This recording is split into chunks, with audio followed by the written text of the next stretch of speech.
Benarkah sembahyang leluhur Nusantara mirip sholat? Apa sebabnya Islam disebut sebagai rahmat bagi seluruh alam? Benarkah apa yang sering kita dengar bahwa seluruh nabi dan rasul sejatinya adalah muslim?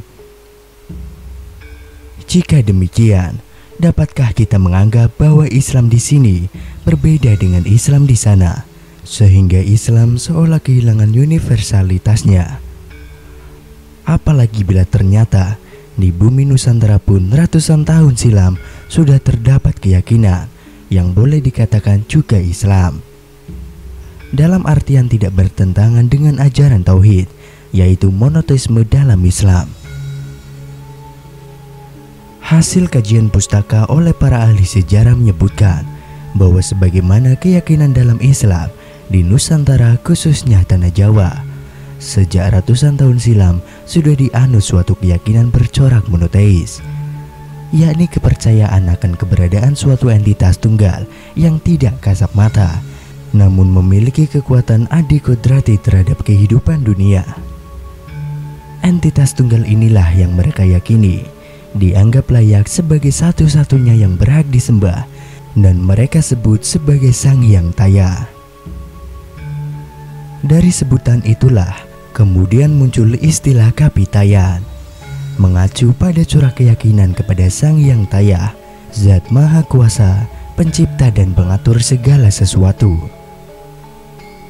Konon, Kapitayan inilah agama asli nenek moyang kita yang sebenarnya sudah ada di bumi Nusantara sejak awal, bukan anuisme dan dinamisme sebagaimana dituduhkan sejarawan orientalis di sebagian buku-buku sejarah kita di masa-masa belakangan.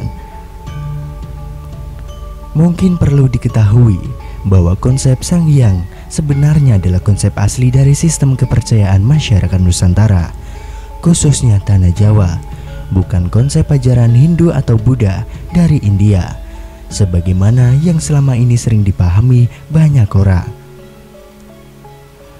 Kata Hyang sendiri sudah lama dikenal dalam bahasa Jawa, Sunda, Melayu, Kawi, dan Bali yang bermakna kebenaran kekuatan adikodrati yang supranatural.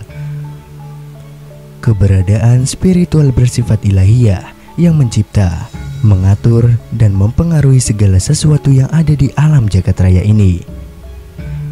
Entitas absolut yang mustahil dibayangkan dan digambarkan, apalagi sekedar didekati dengan panca indera. Maka karena sifatnya yang demikianlah, orang Jawa pun mendefinisikan Sang Hyang Taya, yaitu yang berarti hampa atau kosong, tapi bukan berarti tidak ada, dalam satu kalimat bernas tan keno kinoyo ngopo, yang keberadaannya sama sekali tidak bisa diapa-apakan. Begitulah cara orang Jawa bertauhid, yaitu mengakui dan meyakini bahwa Tuhan itu Maha Esa pada masa itu. Itulah akidah orang Jawa sebelum apa yang kita sebut sebagai agama samawi diperkenalkan kepada mereka ratusan tahun setelahnya. Menganalogikan dengan pemahaman keberagaman kita di zaman sekarang ini, lalu bagaimana akidah itu mereka terjemahkan ke dalam syariah? Apakah mereka punya semacam kitab suci berisi tuntunan perilaku dan beragam tata cara ritual atau prosesi ibadah? Bukankah orang Jawa juga dikenal berpemahaman bahwa keyakinan yang dianut tak patut hanya berganti pada keyakinan, apalagi hanya sebagai bahan perdebatan semata, melainkan harus menggejawantahkan dalam tingkah perilaku dalam kehidupan sehari-hari mereka? Sejarawan juga menyebutkan, meski tak berwujud kitab suci, agama-agama samawi sebagaimana bentuknya yang kita kenali sekarang, tapi masyarakat Jawa kala itu telah bersepakat untuk memiliki apa yang disebut sebagai pakem, yakni semacam konsensus yang mesti dijaga ketat dalam berkeyakinan dan berperilaku, yang kesemuanya diarahkan pada apa yang mereka sebut sebagai tata krama atau aturan hidup luhur, agar orang Jawa menjelma menjadi sosok manusia yang jawani, yaitu memiliki akhlak terpuji.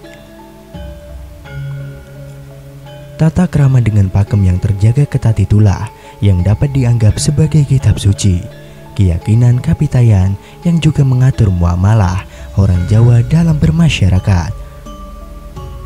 Bukan saja dalam melaksanakan sejumlah laku atau ibadah yang bertumbuh pada prinsip keseimbangan kosmos sesuai dengan tingkat pemahaman mereka. Maka dari itu, sebagaimana dalam Islam dikenal beragam tingkatan ibadah seperti syariat, tirakat, hakikat, dan makrifat, maka di kalangan Kapitayan pun sudah dikenal adanya praktik-praktik laku yang berbeda antara masyarakat awam dengan kalangan di atas awam dalam berhubungan dengan Sang Hyang Tunggal yang Maha Gaib. Bagi kalangan awam Kapitayan, karena Sang Hyang Tunggal diyakini bersifat gaib, maka untuk memujanya tentu dibutuhkan berbagai sarana yang bisa terhindar alias terjangkau alam pikiran manusia. Itu sebabnya kalangan ini berkeyakinan bahwa kekuatan gaib dari pribadi tunggal Sang Hyang Taya sejatinya mempribadi dalam nama dan sifat yang disebut Tu atau To, yang bermakna daya gaib yang bersifat adi kodrati. Dengan pemahaman itulah mereka juga meyakini bahwa Tu atau To yang tersembunyi di dalam segala sesuatu yang memiliki nama Tu atau To.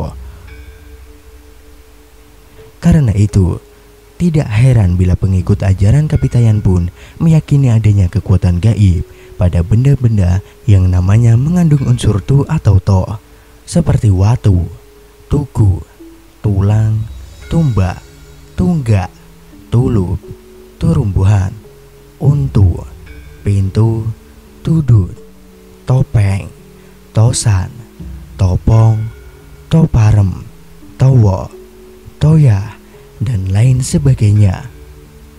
Maka dalam melakukan bakti pemujaan kepada Sang Hyang Taya, mereka pun biasanya menyediakan sesajen berupa tumpeng, tumbal, tumbu, tungkung, dan lain sebagainya, yang kesemuanya dianggap memiliki kekuatan magis.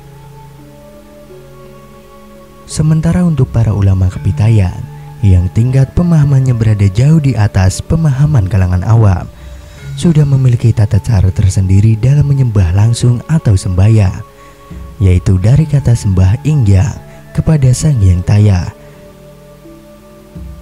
di sebuah tempat ibadah yang disebut sanggar, yaitu mirip juga dengan sebutan langgar atau surau di kampung-kampung.